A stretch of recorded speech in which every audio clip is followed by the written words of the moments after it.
Welcome to the show, folks. Today we're diving deep into the incredible journey of Wojtek, a bear who, truly defied expectations during World War II. Yeah, who would have thought a bear could not only become a mascot, but an official soldier, right? Absolutely. It's, remarkable how this Syrian brown bear, originally just a little cub, found himself adopted by the Polish II Mm-hmm. Corps. Imagine being fed condensed milk from a vodka bottle. Wait, did you say vodka bottle? That's straight up bizarre. It is, right? The soldiers even improvised by using a rag as a nipple for that bottle. It's like, they were resourceful and compassionate at the same time. Wojtek was, well, sort of a tiny malnourished cub at first, but he quickly became bigger and stronger as he traveled across Iran, Iraq, Syria, Palestine, and Egypt. That journey across multiple regions sounds intense. So he went from a vulnerable cub to a war hero? Exactly. And here's where it gets even more fascinating. When the Polish II Corps prepared to head to Italy for the Italian campaign, British authorities wouldn't allow a pet bear on board their ships. Right?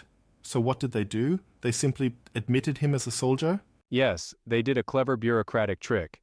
Wojtek was, officially enlisted as a private, complete with his own pay book, rank, eventually even promoted to corporal, and a serial number. Yeah. That move not only allowed him on board, but also cemented his status as a member of the unit. That's genius in its own quirky way. It's fascinating how necessity breeds creativity during war. Exactly. And it wasn't just paperwork. The story goes on to show that Wojtek quickly adopted human-like habits while with the soldiers. Think of it. He drank beer alongside them, ate cigarettes, even wrestled with them, and snatched towels during showers. Seriously? A bear that wrestled with soldiers and stole towels? That must have really boosted the troops' morale. Oh, indeed it did. It, turned ordinary camp life into something memorable. He wasn't just a mascot, he was a comrade. In the midst of the grim realities of war, his antics provided a kind of levity that was desperately needed. I can totally see why his story resonated, especially with soldiers who'd endured so much, like being prisoners in Soviet gulags. Yep, exactly.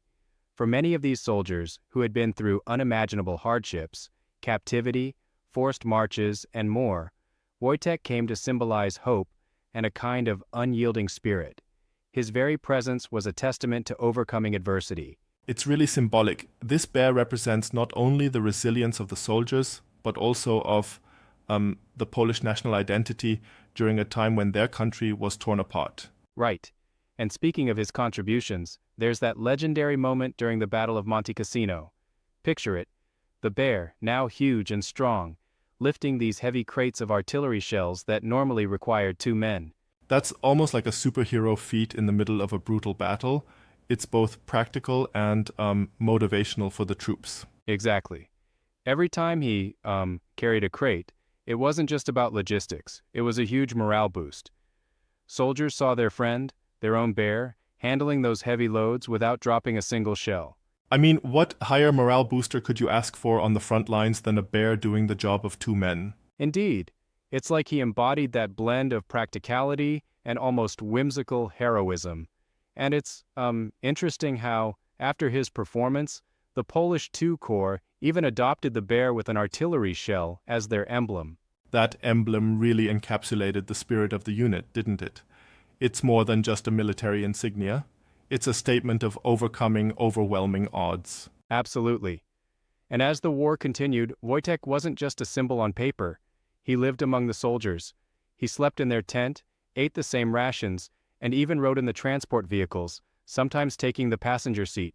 You know, that level of integration feels almost surreal. A bear actually saluting officers and being right there on the front line with the men, it blurs the line between animal and comrade. Yeah, exactly. Although some might say it raises a few eyebrows from a modern perspective. I mean, could a bear today really be expected to perform like a soldier? It's certainly not something to emulate casually. I agree there. While his story is incredible, it also serves as a reminder of the unique, desperate circumstances of war. It's not like they were trying to set up a petting zoo in a combat zone, right? Right, exactly. And then, after the war, things got even more complicated.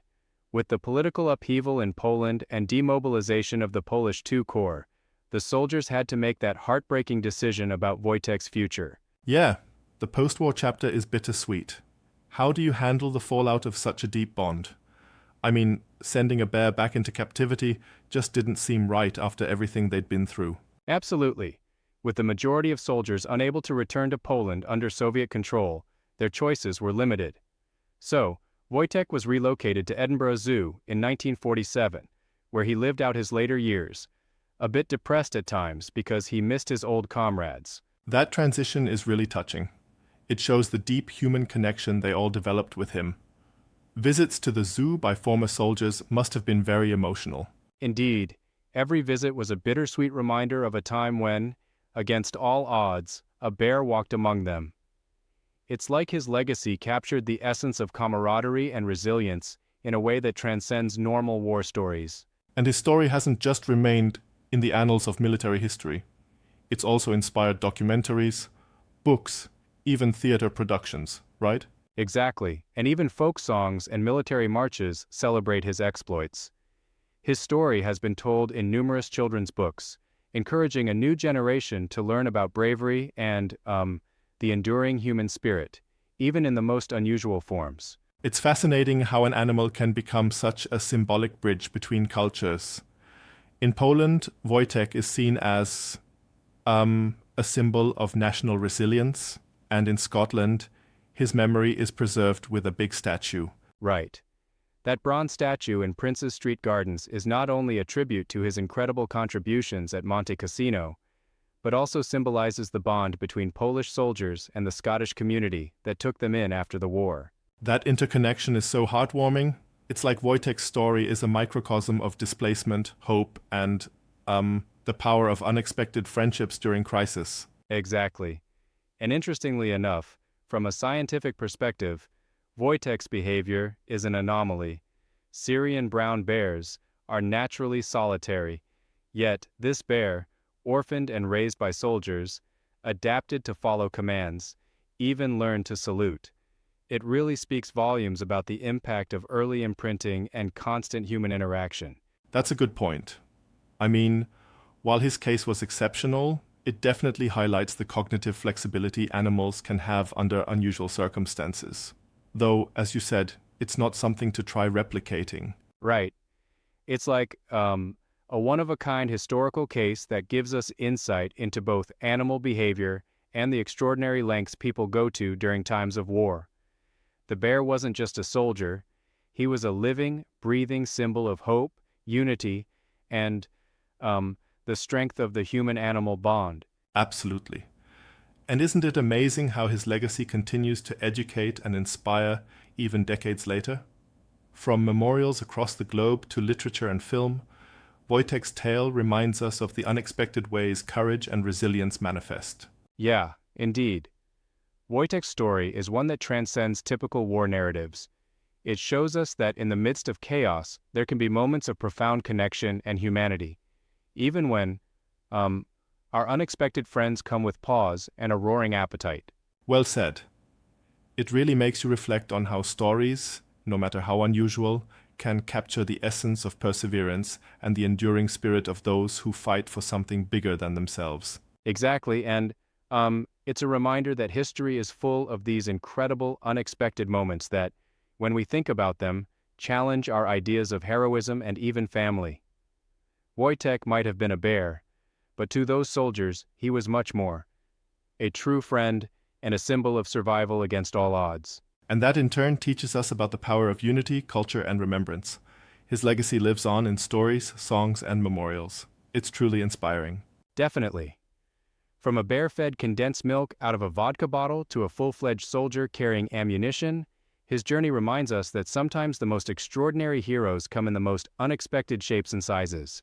Absolutely. Thanks for taking us through this remarkable saga. It's been both enlightening and thoroughly engaging. I'm glad we could share this tale today.